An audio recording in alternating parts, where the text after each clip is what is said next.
നമ്മുടെ മക്കള് ഏതെങ്കിലും രൂപത്തിൽ വഴിതെറ്റി പോകുന്നുണ്ടോ എന്ന് നിങ്ങൾക്ക് അറിയാനായിട്ട് സഹായകരമാകുന്ന ഒരു ഡിവൈസിനെയാണ് ഞാനിന്ന് പരിചയപ്പെടുത്താനായിട്ട് പോകുന്നത്. ഇതെന്താ അൽത്താഫ്, ഈ ഒരു സാധനം എന്താ? ഇത് multi panel drug test kit എന്ന് പറയുന്നതിന്. ഒന്ന് പൊട്ടിച്ചെന്ന്.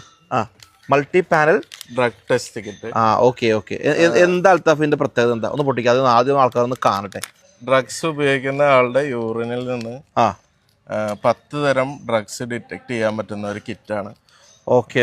നമുക്ക് വീട്ടിൽ ഉപയോഗിക്കാവുന്ന തരം എളുപ്പത്തിൽ ചെയ്യാൻ പറ്റുന്ന ഒരു കിറ്റാണ്. ജസ്റ്റ് ഒരു യൂറിൻ സാമ്പിൾ മാത്രം മതി ഇതിന്. എന്ത് സബ്സ്റ്റൻസ് ആണ് ഉപയോഗിച്ചത് എന്ന് വരെ നമുക്ക് തിരിച്ചറിയാൻ പറ്റും. ഒരു എക്സ്പെരിമെന്റ് എന്ന രൂപത്തിൽ ഇവിടെ ഞങ്ങൾ കുറച്ചൊരു യൂറിൻ ഒന്ന് കളക്ട് ചെയ്ത് കൊണ്ടുപോയിട്ടുണ്ട്. ഒരു വളരെ പ്രധാനപ്പെട്ട കാര്യം ഞാനൊരു ഡിസ്ക്ലൈമർ എന്ന രൂപത്തിൽ പറയാനുണ്ട്. ഇത് ഞങ്ങളൊരു ഡി അഡിക്ഷൻ സെന്ററിൽ നിന്ന് കളക്ട് ചെയ്ത ഒരു യൂറിനാണ് അല്ലേ? അതെ. അതുപോലെ തന്നെ ഇത് നമ്മുടെ ഒരു സുഹൃത്തിന്റെ യൂറിനാണ്. ഇതിനെ കുറച്ച് വെള്ളം കൂടി കുറവാണ്. അദ്ദേഹത്തിന്റെ യൂറിന് ഞങ്ങൾ കളക്ട് ചെയ്തിട്ടുണ്ട്. അപ്പം എങ്ങനെ വർക്ക് ചെയ്യണത് അത് കാണിച്ചു തന്നു. ഇതിനകത്ത് 10 തരം സ്ട്രിപ്പുകളാണുള്ളത്. ഓക്കെ. ഈ സ്ട്രിപ്പിലുള്ളത് ഈ പറയുന്ന സബ്സ്റ്റൻസുകളുമായിട്ട് ഡ്രഗ്സുമായിട്ട് റിയാക്ട് ചെയ്യുന്ന കെമിക്കൽസ് ഡിപ്പ് ചെയ്ത സ്ട്രിപ്പുകളാണ്. ഇതിൻ്റെ അകത്തൂടെ നമ്മൾ യൂറിനിൽ ഡിപ്പ് ചെയ്യുമ്പോൾ യൂറിൻ ഇതിലേക്കൂടെ അബ്സോർബ് ചെയ്ത് ഈ കെമിക്കലുമായിട്ട് റിയാക്ട് ചെയ്ത് നമുക്ക് പോസിറ്റീവ് അല്ലെങ്കിൽ നെഗറ്റീവ് റിസൾട്ട് ഇത് തരും. ഇതിൻ്റെ അകത്ത് നെഗറ്റീവ് റിസൾട്ട് എന്ന് പറയുന്നത് 2 വരെ വരും. ടെസ്റ്റും കൺട്രോളും.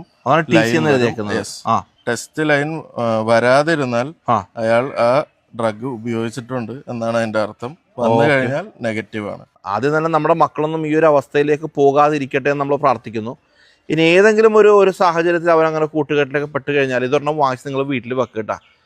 മറ്റൊക്കെ പേടിപ്പിക്കാനെങ്കിലും പറ്റില്ല. എന്താ നീ വാ, ഞാനിവിടെ നിന്റെ യൂറിനൊക്കെ നോക്കൂടാ. അത് മാത്രമല്ല, ഈ ഓഫീസുകളിലൊക്കെ ഈ പ്രൊഡക്ടിവിറ്റി ഡെവലപ്പ് ചെയ്യാനായിട്ട് സ്റ്റാഫുകൾക്കും ഇത് നോക്കാൻ പറ്റും അല്ലെ? സ്റ്റാഫുകളുടെ പുറം രാജ്യങ്ങളിലൊക്കെ എല്ലാവരും വളരെ റാൻഡം ആയിട്ട് തന്നെ കമ്പനികൾ ഇടയ്ക്ക് എംപ്ലോയീസിനെ സ്ക്രീൻ ചെയ്യും.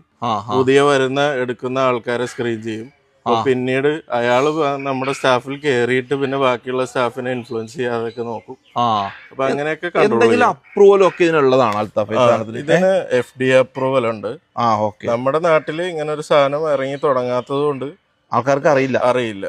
അതുകൊണ്ട് ഇവിടെ ഇതിന് പ്രത്യേകിച്ച് ടെസ്റ്റിംഗ് പാരാമീറ്റേഴ്സ് ഒന്നുമില്ല. പക്ഷെ പുറം രാജ്യങ്ങളിലെ എല്ലാ അപ്രൂവലും ഇതിനുണ്ട്. നമ്മുടെ 2 യൂറിനുകൾ നമ്മളിവിടെ സാമ്പിളിനായിട്ട് ടെസ്റ്റ് ചെയ്യണം. അൽത്താഫ് ഒരു പണിച്ചേ, രണ്ടും ഒന്ന് ടെസ്റ്റ് ചെയ്തോ. ഒന്ന് ഇതിൽ അടിമപ്പെട്ടു പോയ ഒരു സുഹൃത്തിൻ്റെതും അതുപോലെ തന്നെ നമ്മളുടെ വെള്ളം കൂടി കുറവുള്ള നമ്മുടെ ഒരു സുഹൃത്തിന്റെ ഒരു യൂറിന് ഒന്നിങ്ങനെ പിടിച്ചോ. കൈ മാത്രം ഒന്ന്